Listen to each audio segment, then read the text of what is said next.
Yun no, di ko alam kung ano. Wala. Gaisano main or Gaisano maliit. Kasi ang nakalagay dito na ano, na street kasi Quezon.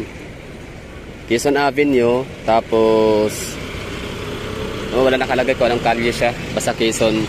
So puntahan natin. So sa mga taga-Iligan dyan, shout out no, kung kailan ba to ginawa ang ano, yung Gaisano na maliit dito sa Iligan. Itong pinakaluma na sabi nga ni mamang driver kagabi ng motor. So ngayon papasok tayo sa loob. Check natin oh. Ay tsurang luma naman talaga. Para lang siyang ano no, Gaisano Center natin sa may Bolton Street. Na para din siyang Valencia City. Yung kanyang you know.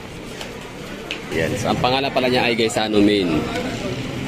Gaisano Main. Hanapin natin. Yun. Gaisano Main Iligan. So, sana tayo about? Walang about, no? Alright. So, Gaisano City Main, all you need to know. Sana ito yun, ha? Yun, siya nga, no? Iligan. Ito ba yun? Main? Hindi naman to main, ha? City Mall. Walang description, no? Wala tayong nakita kung kailan siya ginawa, kung ilang taon na siya. Pasok ko lang ulit tayo doon. Tingnan natin ano yung itsura ng loob. Kung ano nga ba yung mga indication, no? Na luma siya. So, for example, ito hagdanan, no? Diba? Gawa sa marble, yung ano? Marble ba yan? Tawag dyan. Yung tiles. Akyat. Yun. Ito yung kailangan, no? Grocery area. Kaagad, no? Bungad pa lang. Grocery area na siya. Yun, dami mga chocolates, mga tinapay. Okay, second floor na tayo. May mga costume na pang Halloween, Christmas na rin. Okay, so dito na area. Wala na siyang elevator, escalator. Lakad na lang. O, diba, luma nga siya, no?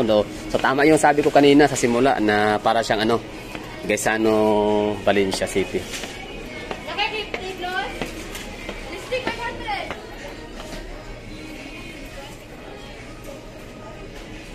Okay, ito na yun, no? Third floor. Okay.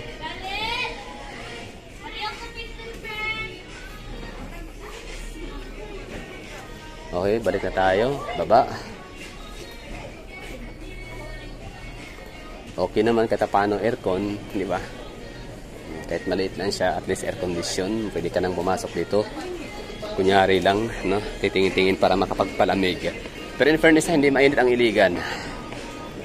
Despite na malapit lang siya sa ano, sa dagat. 'Di ba? Common 'yan kapag ka malapit ka sa dagat, mainit. Kasi iba yung hangin pag galing sa dagat, medyo malagkit. So baka mayroon pang ibang ano no, ibang lugar pa dito. Baka doon sa likod. Tingnan natin ano pa meron. Ito lang talaga no, wala na. Ito na 'yon. Maliit lang talaga siya. Literal.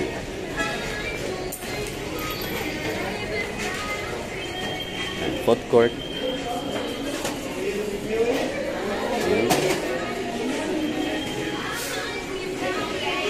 Sa liit niya, sa liit ng mall, di man na tayo umabot ng 10 minuto. Literal na ano na talaga ano, grocery lang, shopping and dining. Yung dining nila yung parang ano, sa pangkarinderya, no? Restaurant, eatery. Wala silang mga food court, food chain, something like that.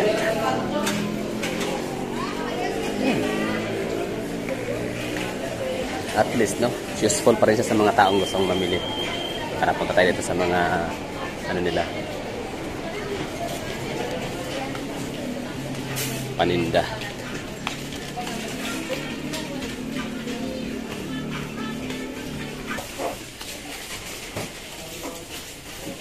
Para na tayo nasa Great Wall Trading sa Chinatown o Yangorin.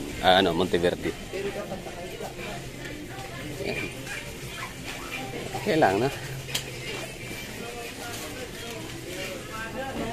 Para yung mga taga-poblasyon malapit lang dito, hindi na kailangan pumunta ng Robinson tsaka sa Gaisano Mall. After natin ito, mag-Gaisano Mall din tayo, no? Puntahan din natin para itsura sa loob.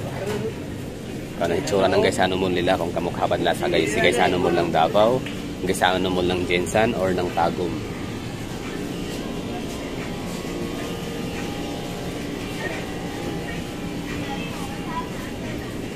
Yan lang, no? Ang bilis na ikutin. Grocery lang siya, literal. Tapos sa mga panindang mga damit-damit sa taas.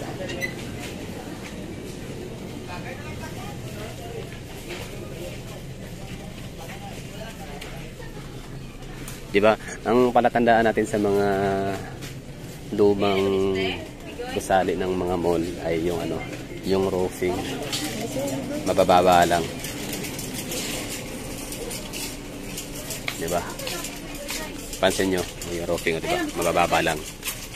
Pag ano ka, pag hindi player ka, hindi ka pwede dito magagala, pwede kang mabagok. Ilang feet lang ba yan? Mga 8 feet, no? 9 10 feet, mga gano'n, no? Okay, labas na tayo.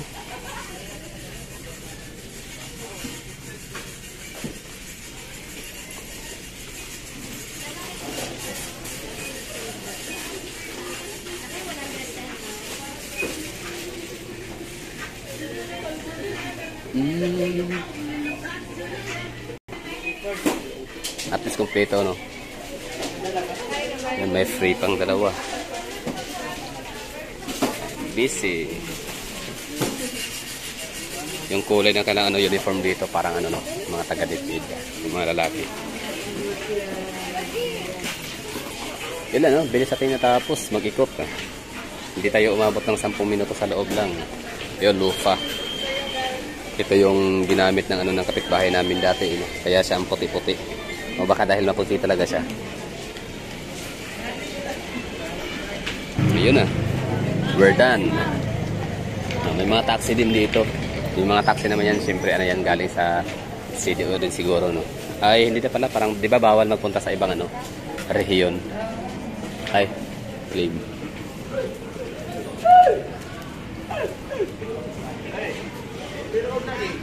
May mga bake shop dito sa labas, pwede ka rin dito mag ano, order, no need mo nang pumasok.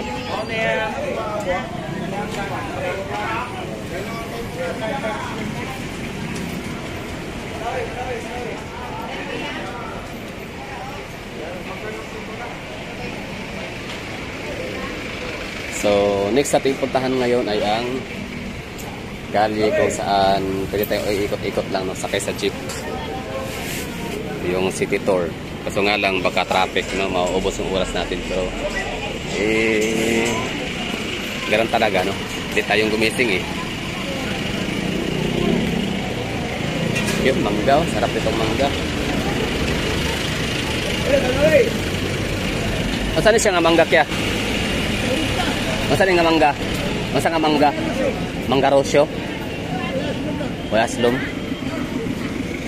Mamaya ka.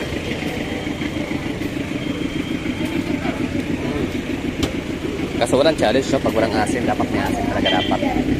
Pero mamaya na, hanap na yung ano, yung medyo green-green. Orange ang kulay, no? Oh, yun na. Tapos sa tating ano, ikutin ang Gesano Main, Iligan City. Sobrang liit lang niya, kaya ayan. Hindi mo na tayo umabot ng 10 minuto sa loob na mag-iikot. Ngayon sasakyan natin mamaya yung ano, yung aircon siguro na ano, yung modernized jeep para hindi mainit. Ayun ano. Tapos nang ikutin. Wala pang ano, 10 minutes. Halabas na tayo ulit. So ano masasabi nyo sa kanilang Gaisano? So ano siya, no? Literal siya na para siyang ano, ka-level niya yung ating Gaisano Center sa may Bolton Street, Davao City.